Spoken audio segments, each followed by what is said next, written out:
बबलू हाथी सुबह सवेरे अकेले वन में टहलने के लिए निकला। वह अपने ही धुन में चला जा रहा था।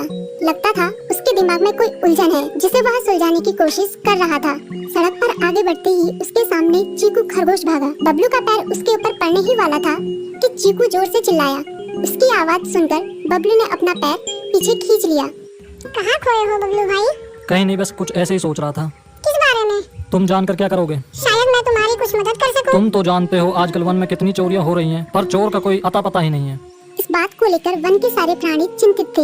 वे वहाँ खुद को सुरक्षित महसूस नहीं कर रहे थे। अरे चीकू भाई, हम मजबूर हैं। हम चोर को पकड़ ही नहीं पा रहे हैं। वह बहुत चालाक है और अपने काम को बड़ी कुशलता से अंजाम दे रहा है। कहीं कोई सबूत ही नहीं छोड़ रहा। हमारे राजा इस बात को लेकर बहुत चिंतित हैं। यही कारण है कि हम सब इस बारे में सोच रहे हैं। अब तुम मेरी इसमें क्या मदद कर सकते हो? मैं कुछ सोचता हूँ, हो सकता है मुझे कोई उपाय सूझ जाए। प्रयास करने में कोई हर्ज तो नहीं है। तुम ठीक कहते हो चीकू, लेकिन वन के गुप्तचर भी अभी तक इसका कोई हल नहीं निकाल सके। इतना कहकर वे चुप हो गए। बबलू की बातों ने चीकू को सोचने के लिए मजबूर कर दिया। चीकू को उदास देखकर बबलू बोला, तुम अपना मन छोटा मत करो। मुझे अच्छा लगा कि तुमने मेरी परेशानी को समझा। कभी मैं भी इस वन के लिए गुप्तचर का काम करता था। एक बार मेरी टांग टूट जाने से मेरे अंदर फुर्ती नहीं रही। तब से मैंने यह काम छोड़ दिया।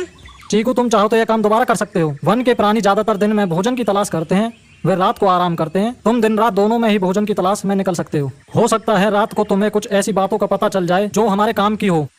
हाँ बबलू, तुम ठीक कहते हो। मैं आज रात को वन में घूमकर इस बात का पता करने की कोशिश करता हूँ। थोड़ी देर बातें करके चीकू अपने बिल की ओर बढ़ गया और बबलू अपने रास्ते चला गया। चीकू के दिमाग में अभी तक बबलू की कई बातें घूम रही थी। उसे समझ नहीं आ रहा था वह बबलू की मदद कैसे करे। दिन भर वह उसी उधेड़-बुन में लगा रहा। शाम होते ही चीकू कुछ सोचने लगा और वह चुपचाप दिल से बाहर निकल आया। चीकू की पत्नी ने देखा तो बोली, इस समय कहाँ जा रहे हो? बाहर खतरा है। खतरा तो सुबह भी रहता है, लेकिन खतरों से डरकर हम भूखे तो नहीं मर सकते। मैं बाहर घूम कर आता हूँ। इतना कहकर चीकू रात को बिल से बाहर निकल आया। कुछ दूर जाकर उसकी नजर बंकू उल्लू पर पड़ी, जो कुछ ही दूरी पर था। वह पेड़ की डाल पर बैठा अपनी गर्दन चारों तरफ घुमा रहा था। वह तेजी से पेड़ की एक डाल से दूसरी डाल पर उड़ रहा था। बंकू की नजर उस पर नहीं पड़ी थी। कुछ सोचकर चीकू पेड़ के पीछे से बाहर निकलकर थोड़ी खुली जगह पर आ गया और वहाँ से बंकू उल्लू को देखने लगा। बंकू ने चीकू को अंधेरे में भी देख लिया, पर उसने उसमें कोई उत्सुकता नहीं दिखाई और अपनी गर्दन चारों ओर घुमाता रहा। चीकू बड़ी देर तक बंकू की हरकतों पर नजर रखे रहा। वह थोड़ी देर तक खुले मैदान में खड़ा रहा, पर बंकू ने उसे देखकर भी अनदेखा कर दिया। उसने महसूस किया कि बंकू के आसपास चमकू चमगादड़ भी मंडरा रहा था। कुछ देर वन में घूमने के बाद चीकू अपने बिल में लौट आया और सुबह होने का इंतजार करने लगा। अगली सुबह बबलू उसी रास्ते में जा रहा था। रास्ते में चीकू उसका इंतजार कर रहा था। आज बड़ी जल्दी आ गए बबलू। हाँ, आजकल मुझे चिंता की वजह से नींद नहीं आती। कोई नई खबर है क्या? यकीन से तो मैं नहीं कह सकता, पर मैं तुम्हें ऐसे प्राणी का नाम बता सकता हूँ जो शायद चोरों की मदद कर रहा है। कौन है वो? बंकू उल्लू। इतना कहकर चीकू ने रात की घटना उसे ज्यों की त्यों सुना दी। इसे सुनकर बबलू का माथा ठनका। बबलू की आंखें चौंधिया गई।